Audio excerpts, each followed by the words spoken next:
In today's class, we will learn about directors, how a director can be appointed, what are the qualifications that are needed to be a director of a company, and, what are the cases in which a director can resign, removed by shareholders, tribunals, or any other person. Now, starting with, first of all, what is board of directors? Board of directors or board in relation to a company means the collective body of the directors of the company. मतलब जब एक या एक से ज्यादा directors साथ आते हैं उनकी जो बॉडी होती है उसे बोर्ड ऑफ डायरेक्टर्स कहा जाता है। अब डायरेक्टर क्या होता है? Director means a director appointed to the board of the company. आसान शब्दों में अपन समझे तो डायरेक्टर कौन होता है? Director are the individual who are appointed to manage the business affairs of the company. मतलब जो कंपनी चलाने के लिए जो बंदे को अपॉइंट करा है वो डायरेक्टर है। अब ऐसा क्यों करेंगे? क्योंकि कंपनी एक आर्टिफिशियल जुरिडिक्शनल पर्सन होती है। कंपनी का सेपरेट लीगल एग्जिस्टेंस होता है, लेकिन क्या कंपनी के पास सोचने की क्षमता है? क्या कंपनी के पास एक बॉडी है? क्या वो फिजिकली कोई डॉक्यूमेंट साइन कर सकती है कंपनी? नहीं कर सकती है। तो जो डे टू डे एक्टिविटीज को मैनेज करता है उसे डायरेक्टर कहा जाता है।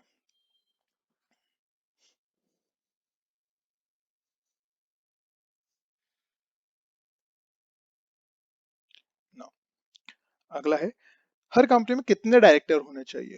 तो इस चीज को बताने के लिए कंपनी एक्ट का सेक्शन 149 बोलता है, every company shall have a board of directors consisting of individual as directors. Thus any person other than individual like body corporate firm association of person cannot be appointed as directors।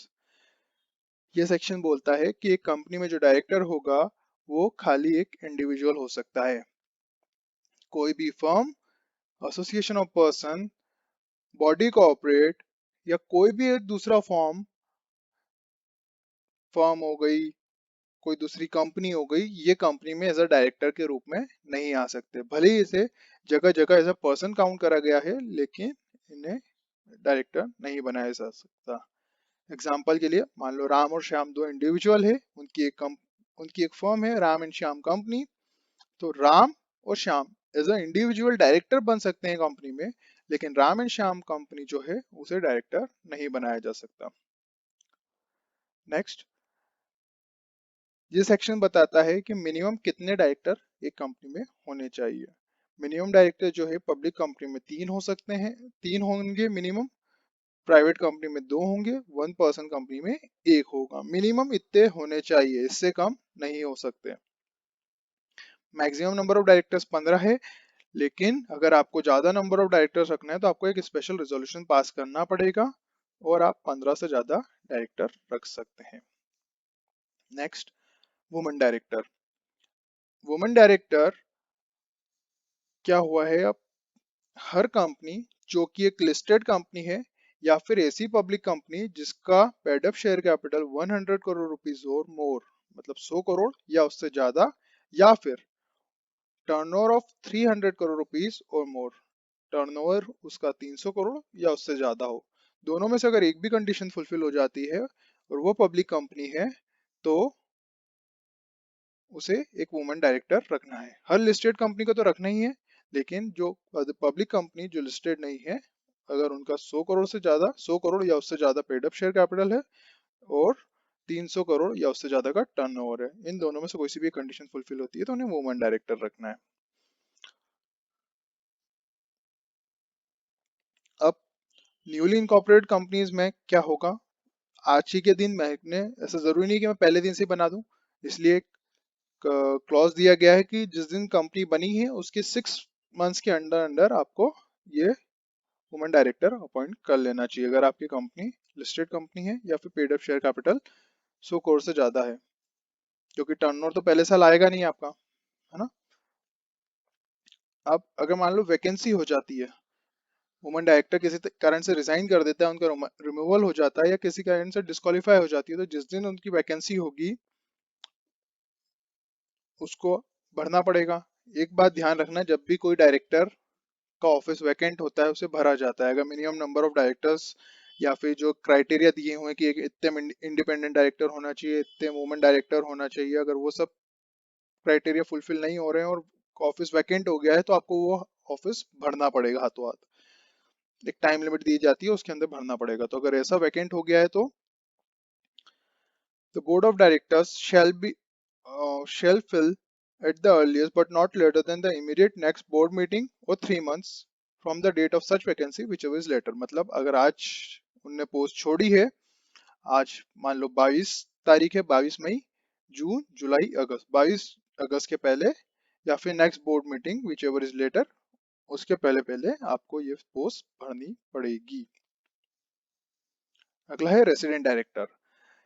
अब अपन ने बोल दिया कि minimum 3 director होना चाहिए, minimum 2 director होना चाहिए, minimum 1 director होना चाहिए। एक अगला क्लॉज आता है जिसमें बोला जाता है कि ये जो मिनिमम डायरेक्टर्स है या फिर जो इतने टोटल डायरेक्टर है, सपोज 15 मैक्सिमम, अगर मान लो पूरे 15 के 15 है, तो इनमें से कम एक डायरेक्टर आपका रेसिडेंट डायरेक्टर होना चाहिए। Now who is a resident? Resident वो है जो 182 दिन 182 डेज के लिए इंडिया में रहा हो ड्यूरिंग द फाइनेंशियल ईयर। अगला है इंडिपेंडेंट डायरेक्टर। इंडिपेंडेंट डायरेक्टर कौन होते हैं और किन पे लगते हैं? Independent director generally large public companies पर लगते हैं। और लार्ज कंपनीज, जो लार्ज पब्लिक कंपनीज होती है, ये क्या होती है? बैकबोन होती है, इकोनॉमी में बहुत बड़ा रोल प्ले करती है। तो गवर्नमेंट चाहती है कि कोई ऐसा बंदा जो इस कंपनी से डायरेक्टली इम्पैक्ट ना ले रहा हो, कहीं ना कहीं कंपनी से बंधा हुआ ना हो, उस कंपनी में रहे, ताकि अगर कंपनी में कुछ गलत हो रहा है या कुछ हो रहा है जो इंडिविजुअल पॉइंट ऑफ व्यू उस पे आए और जनरल पब्लिक के बेसिस पे भी वो सोच सके।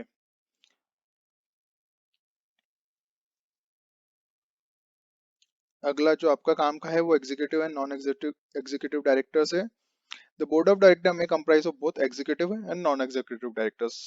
अपन बहुत जगह नाम सुनते हैं, ये एग्जीक्यूटिव डायरेक्टर है, नॉन एग्जीक्यूटिव डायरेक्टर्स है। तो क्या होता है? एग्जीक्यूटिव डायरेक्टर्स वो होते हैं जो कंपनी के दैनिक कार्यों में हिस्सा लेते हैं, मतलब वो कंपनी को डे टू डे एक्टिविटीज में मैनेज करते हैं। और नॉन एग्जीक्यूटिव डायरेक्टर जो होते हैं वो खाली बोर्ड मीटिंग्स में पार्टिसिपेट करते हैं, पॉलिसीज बनाते हैं, मैनेजमेंट एफिशिएंट हो ये ध्यान रखते हैं, मतलब डे टू डे एक्टिविटीज में वो काम नहीं लेते हैं, मतलब they are not active as executive directors. Director का अपॉइंटमेंट कैसे होगा? पहली बार जब कंपनी बनती है तो अपन ने मेमोरेंडम ऑफ एसोसिएशन और आर्टिकल ऑफ एसोसिएशन में पढ़ा था कि उसके सब्सक्राइबर्स होते हैं। अगर उसी में लिख दिया गया है कि कौन डायरेक्टर बनेगा तो तब तो वो डायरेक्टर बन जाएंगे। अगर नहीं लिखा है तो सब्सक्राइबर को डायरेक्टर मान लिया जाता है। 1% कंपनी में जो मेंबर होता है उसी को डायरेक्टर मान लिया जाता है। तो पहली बार जब फॉर्मेशन होता है तो ऐसे डायरेक्टर अपॉइंट होते हैं, और फिर ये तो इनिशियल एक कुछ छोटे टाइम के लिए डायरेक्टर बन जाते हैं, लेकिन अगले डायरेक्टर जिन्हें सब्सिक्वेंट डायरेक्टर बोलते हैं उनका अपॉइंटमेंट कैसे होता है? उनका अपॉइंटमेंट होता है जनरल मीटिंग। अब जनरल मीटिंग का एग्जांपल आपको मैं दूं तो I think all of you have seen the movie गुरु। गुरु में एक लास्ट सीन आता है जिसके अंदर अभिषेक बच्चन एक मास गैदरिंग को संबोधित करते हैं। तो वो मास गैदरिंग क्या रहती है? बेसिकली शेयर होल्डर्स रहते हैं। तो शेयर होल्डर से वो पूछते हैं कि मैं ये करूं, मैं ये नहीं करूं। कंपनी के जो बड़े बड़े डिसीजन होते हैं वो उनकी जनरल मीटिंग में लिए जाते हैं। तो ये जनरल मीटिंग अपन आगे एक टॉपिक है उसमें पढ़ेंगे। जनरल मीटिंग भी एनुअल जनरल मीटिंग होती है, एक्स्ट्राऑर्डिनरी जनरल मीटिंग होती है, और भी अलग अलग तरीके की जो मीटिंग्स होती है, बोर्ड मीटिंग्स होती है, उनके बारे में अपन आगे पढ़ेंगे। तो सब्सिक्वेंट डायरेक्टर ऐसे अपॉइंट हो जाएंगे। अब अपॉइंटमेंट के लिए और क्या क्या रिक्वायरमेंट है? दो जो सबसे मेन चीज है, पहला कंसेंट होना चाहिए और दूसरा डिन नंबर होना चाहिए। डिन इज डायरेक्टर आइडेंटिफिकेशन नंबर। अब कंपनीज एक्ट 2013 एक रोटेशन पॉलिसी लेके आया है कि हर डायरेक्टर इतने टाइम तक रहेगा, उसके बाद उसे रिटायर होना पड़ेगा। ये पढ़ लेना। I have shared the notes already with you. अगला जो अपन पढ़ेंगे अब, that would be the qualifications of a directors.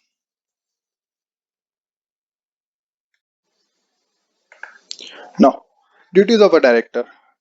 Director appointed in a company has various duties to perform. Director बनाया क्यों गया है? ताकि वो कंपनी के कार्य करे। कंपनी खुद काम नहीं कर सकती, इसलिए डायरेक्टर अपॉइंट करा जाता है ना। 166 बोलता है डायरेक्टर्स की क्या क्या ड्यूटीज होती है, तो वो है ही shall act in accordance with the articles of the company. Company के आर्टिकल्स के उसमें होना चाहिए, उसके सारे कृत अपन आर्टिकल्स के टाइम पढ़ते हुए आए हैं, डॉक्टिंग मेमोरेंडम के अगेंस्ट काम नहीं कर सकता है वो। He shall act in good faith in order to promote the objectives of the company for the benefits of its member as a whole. He shall exercise his duties with due and reasonable care. He shall not be involved in situation in which he may direct or indirect interest that conflicts or possibly may conflict with the interest of company. मतलब वो ऐसे कोई कार्य में involve नहीं होगा जहां पे उसका निजी हित और कंपनी का हित आपस में टकराएंगे।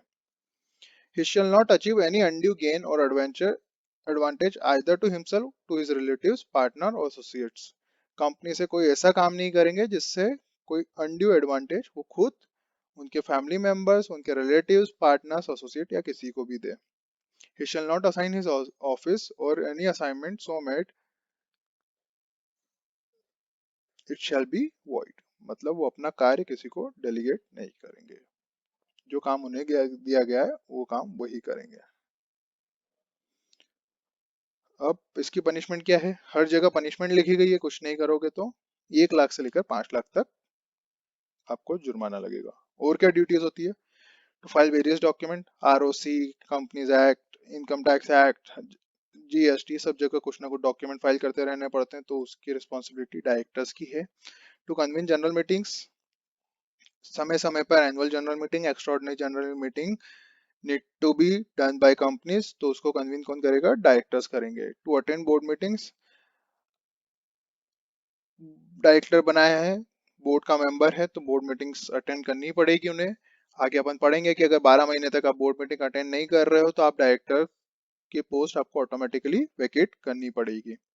टू डिस्क्लोज इंटरेस्ट, अगर मान लो आपका किसी और कंपनी में आपका इंटरेस्ट है, किसी और फर्म में इंटरेस्ट है, तो वो आपको बोर्ड ऑफ डायरेक्टर्स को बताना पड़ेगा कि मेरा इन कंपनियों में इंटरेस्ट है। To approve audit annual financial statements, audit कराने के पहले आपको कंपनी को खुद को अपने रिपोर्ट्स बनानी पड़ती है, उसको ऑडिट कराने के पहले तो आपको पहले वो बोर्ड से अप्रूव करानी पड़ती है, तो डायरेक्टर का काम क्या है, उस रिपोर्ट्स को अप्रूव करना। फिर डायरेक्टर की रिस्पॉन्सिबिलिटी स्टेटमेंट्स और वो सब डायरेक्टर्स को ही करना पड़ता है, तो वो करना है। फिर